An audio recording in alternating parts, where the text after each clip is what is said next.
Saya pikir cerita ini menegangkan. Cerita berlangsung di ruang yang terlihat seperti alam. Ada rumput dan pohon, tapi jangan tertipu, dikelilingi oleh dinding tinggi. Benar ini adalah labirin, orang ini terjebak di labirin. Sekelompok anak laki-laki menatapnya dan menertawakannya. Pria itu menggerakkan kakinya dan berlari. Tapi dia segera jatuh dan menemukan 4 dinding tinggi. Tidak hanya itu, dia juga kehilangan ingatannya. Begini kata pemimpinnya, setiap anak laki-laki di sini tidak bisa mengingat apa-apa. Mereka dikirim ke sini satu persatu. Sejak saat itu aku hanya bisa tinggal di sini seperti orang liar. Dan pemimpin datang pertama. Aku sudah di sini setidaknya selama 3 tahun. Tapi perkenalan datang dan pergi. Dia tidak mengatakan apa-apa tentang intinya, apa yang ada di luar pintu. Pemimpin mengatakan hanya satu kata, jangan lewat, segera. Pria itu benar-benar mengetahuinya. 2 anak laki-laki berlari melalui pintu. Bukankah itu berarti kau tidak bisa hidup? Pria gemuk kecil di sisi lain mengatakan kepadanya bahwa mereka adalah orang-orang yang melakukan. Hanya yang bisa lulus. Pria itu adalah seorang petualang. Seorang pria berjalan untuk melihatnya. Siapa yang tahu jika dia telah diganggu? Pria itu terbakar. Apakah kalian semua sakit? Jangan katakan padaku apa yang ada di sana. Kemudian, ada suara keras. Pintu raksasa labirin perlahan-lahan tertutup. Tidak tahu terjebak di dalam. Apa yang akan terjadi? Malam, mendengar suara keras di labirin lagi. Wakil direktur mengatakan, ini adalah labirin perubahan. Tidak bisa tinggal di labirin satu malam. Karena akan ada monster di malam hari. Semua orang yang telah melihat mereka sudah mati. Hari kedua pagi. Pemimpin membawa orang itu ke dinding. Pria itu melihat nama-nama di mana-mana, dan beberapa nama telah dicoret. Sudah jelas bahwa itu sudah mati. Pria itu juga mengukir namanya sendiri. Itu tidak lama sebelum sesuatu yang aneh datang. Tuhan datang ke hutan. Tiba-tiba melihat seorang pria. Ini salah satu dari mereka rowers. Aku melihat bola matanya hitam dan putih. Seperti anjing gila menolak pria itu, ini semua salahmu untuk mengatakannya di mulutmu. Dia hampir mencekik pria itu, untungnya dia menjatuhkannya dan melarikan diri. Dia berlari ke kerumunan. Semua orang bergegas untuk menahan orang gila ke bawah dan menarik pakaiannya. Orang-orang melihat luka yang mengerikan. Ternyata pria itu telah terluka oleh monster, akan menjadi gila. Ini akan menjadi mayat hidup. Mereka harus memaksa orang itu ke gerbang labirin, minta dia untuk masuk dan bunuh diri. Labirin mulai ditutup, anak-anak bekerja sama untuk mendorongnya. Tidak peduli berapa banyak ia memohonnya tidak membayar banyak perhatian. Tidak mungkin ada orang yang tidak ingin mayat di sekitar. Hari ketiga hilang seorang pendayung, pemimpin harus pergi ke labirin sendiri. Tapi kecelakaan itu terjadi lagi hari itu. Sampai pintu tertutup, mereka masih belum kembali. Pria itu bertanya apakah dia bisa pergi ke mereka. Semua orang mengatakan tidak. Telah mulai menutup. Tidak ada keraguan bahwa kedua orang ini akan mati. Saat itu juga, mereka tiba-tiba terlihat. Tapi pemimpin tampaknya berada dalam koma ketika sesuatu terjadi. Anak laki-laki di samping tidak ingin menyerah padanya. Putus asa membawanya ke atas. Tapi tidak ada yang berani masuk dan membantu. Semua orang hanya berteriak cepat. Pintu tertutup pada saat-saat terakhir. Pria itu tidak bisa menonton lagi. Thomas pergi. Pria itu datang. Semua orang menyuruhnya untuk datang dan mati. Tapi dia memutuskan untuk membantu rekannya. Pria itu hebat, di seberang yang lumpuh, tertawa pahit membuat lelucon. Dia bunuh diri, ya tidak ada yang bisa hidup malam di labirin. Orang itu melihat bahwa pemimpin telah terluka. Tak lama kemudian ia mendengar teriakan teror yang datang dari kedalaman labirin. Pria itu datang dengan cara gantung pemimpin dengan pohon anggur. Tapi tangisan yang belum ditempatkan semakin dekat dan dekat. Kemudian ia melihat rakasa. Segera menakut-nakuti. Pria itu tidak bisa berdiri sendiri dan harus bersembunyi di pohon anggur. Tunggu rakasa pergi. Orang itu mengikat pemimpin keluar. Tiba-tiba malam lengket aneh jatuh di bahuku. Monster muncul dari atas. Pria itu berlari sekeras yang dia inginkan. Dalam labirin gelap, ia dengan cepat berlari ke jalan buntu. Tidak ada cara untuk memanjat dinding. Monster mengikuti. Laki-laki itu melompat dan kemudian melompat. Akhirnya membungkus rakasa dengan tanaman merambat. Pria itu dan Mino bertemu. Keduanya berlari bersama. Mino melintasi dinding besar yang perlahan-lahan tertutup. Pria itu berhenti tiba-tiba. Ia berteriak, "Kamu tidak ikut juga?" Ternyata pria itu sedang menunggu monster untuk mengejar ketinggalan. Dia memprovokasi itu dan monster dan dia mengejar melalui pintu yang lebih sempit. Siapa yang akan menang? Pintu dibuka pada hari kedua. Pria itu dan Mino kembali dengan pemimpin. Orang-orang terkejut Anda tidak melihat rakasa. Mino bilang dia melihatnya membunuhnya. Pria itu menjadi pahlawan. Tapi pengganggu tidak menyukainya. Mencoba untuk menurunkannya. Hal-hal aneh terjadi. Pintu besi naik lagi. Ini adalah saudara perempuan Anda belum pernah melihat sebelumnya. Dia juga memiliki selembar kertas pada dirinya. Aku tidak akan datang di masa depan. Segera Master membawa teman-temannya ke labirin.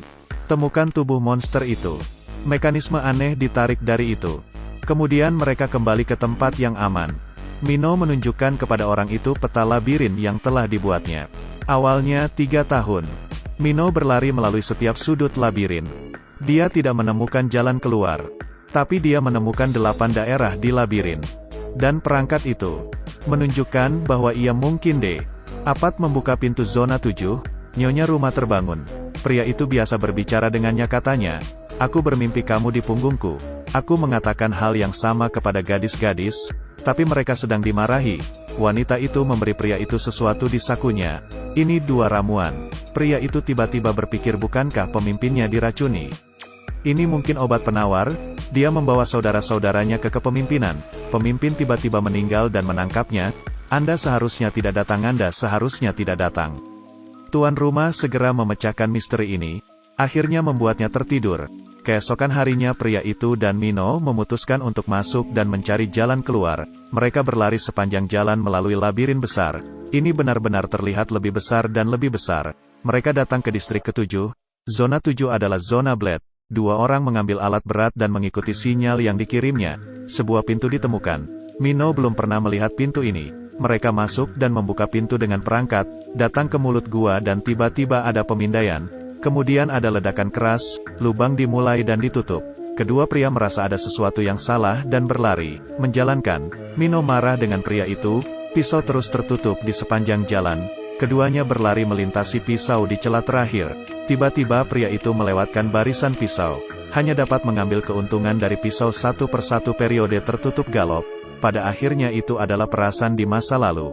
Labirin ditutup, batu besar jatuh dan bergerak seperti blok bangunan. Untungnya keduanya mampu berlari. Akhirnya berlari kembali ke zona aman. Ketika mereka kembali mereka mendengar bahwa pemimpin terjaga. Mereka datang menemuinya. Dia tampak tertekan. Katakanlah kita tidak bisa keluar. Ternyata dia telah mengingat segalanya. Kau adalah rekan mereka, kenapa kau masuk sini? Pria itu belum menjawab. Ada keributan di luar. Mereka berlari keluar untuk melihatnya. Ternyata pintu labirin tidak ditutup pada malam hari. Tidak hanya itu. Lebih banyak pintu labirin terbuka. Itu berarti semua monster di labirin akan datang. Pembantaian akan datang. Benar saja, jauh di labirin. Rakasa muncul. Cepat lari. Seluruh kam dalam kekacauan. Sepanjang jalan. Semua jalan ke orang mati. Sekelompok orang harus bersembunyi di rumah. Monster itu berjalan di luar. Segera, melalui atap, menjangkau dan meraih pemimpin kam. Pemimpin mengatakan satu kata terakhir kepada orang itu. Membawa mereka keluar. Dia sudah mati. Setelah membunuh sekelompok orang, monster itu akhirnya tenang dan kembali. Mereka keluar. Kontradiksi internal telah meningkat. Pengganggu memarahi pria itu. Jangan berpikir tentang perlawanan. Perlawanan akan menyebabkan balas dendam. Pria itu masih berduka. Tiba-tiba dia ingin pergi. Kemudian dia bertemu dengan monster itu. Baru saja memulihkan ingatanku. Jadi dia mengambil jarum yang raksasa itu jatuhkan. Menaruh satu di pahanya. Bergegas memberinya obat penawar. Pada saat ia bangun, ia telah mendapatkan kembali ingatannya. Ternyata dia dan nyonya rumah berada di belakang labirin yang bergerak. Tapi mereka tidak ingin melakukan hal-hal buruk lagi. Dan dia tertangkap dan dilemparkan ke sini. Master memutuskan untuk meninggalkan labirin di teman-temannya. Tapi mereka tidak tahu bahwa telah ada perubahan rezim di kam. Pengganggu menjadi pemimpin. Dia meraih pria dan wanita itu dan membawa mereka ke gerbang labirin. Seharusnya diasingkan. Aku tidak berharap para pengganggu untuk mengubah aturan tanpa izin. Untuk membunuh labirin mereka. Tidak mungkin. Orang itu mengambil kesempatan untuk memulai pemberontakan. Sekelompok orang merespons. Ini punya pengganggu. Master menyarankan semua orang untuk pergi ke labirin dengan dia untuk menemukan jalan keluar. Beberapa orang datang. Tapi ada beberapa yang Aldikam. Sekelompok orang datang ke distrik 7. Benar saja, ada monster di sini. Ini hanya jalan buntu. Bersama-sama, mereka meluncurkan pertarungan dengan monster itu. Dorong monster ke bawah jurang. Tapi ada lebih dari satu monster. Ketika mereka bertempur, mereka melarikan diri ke bagian terdalam dari lubang. Pintu akhirnya dibuka oleh mekanis. Mereka kehilangan beberapa saudara laki-laki dan akhirnya lolos dari hari kelahiran. Mereka menemukan jalan keluar dari labirin. Tapi itu aneh di luar pintu. Ini semua staf di belakang labirin mati. Mereka semua ditembak. Tampaknya ada kekerasan. Ratu di balik labirin bergerak muncul di layar. Dia mengungkap rahasia labirin. Ternyata dunia luar telah berakhir.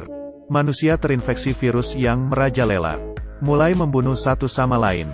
Sampai munculnya beberapa bayi yang lahir dengan antibodi. Tetapi manusia harus belajar dan berlatih. Jadi mereka dikirim ke labirin. Setelah itu, tentara di luar memanggil. Ratu menembak dirinya sendiri. Jadi, apakah lebih menakutkan untuk pergi keluar? Tapi para pengganggu tiba-tiba muncul. Semua teman kamnya sudah mati. Dia juga dibuat kekerasan oleh monster. Pada menit terakhir Mino melemparkan alat itu. Membantu orang itu memblokir tembakan dan meninggal. Tentara datang dan mereka mengikuti tentara di pesawat. Tinggi menghadap labirin bergerak jahat. Apakah Anda bebas? Kemudian film akhirnya berbalik. Ratu berdiri di belakang layar kematiannya. Bersihkan darah palsu dengan handuk dan berpura-pura mati. Dia mengatakan eksperimen itu berhasil dan bisa melanjutkan ke tahap berikutnya. Ternyata para remaja itu tidak lolos dari rencana mereka. Labirin bergerak pertama sudah berakhir. Ada labirin seluler yang lebih besar dan menakutkan. Remaja kadang takut akan dunia. Untungnya, mereka masih bisa berlari. Remaja, mereka tidak akan pernah berlutut menyerah.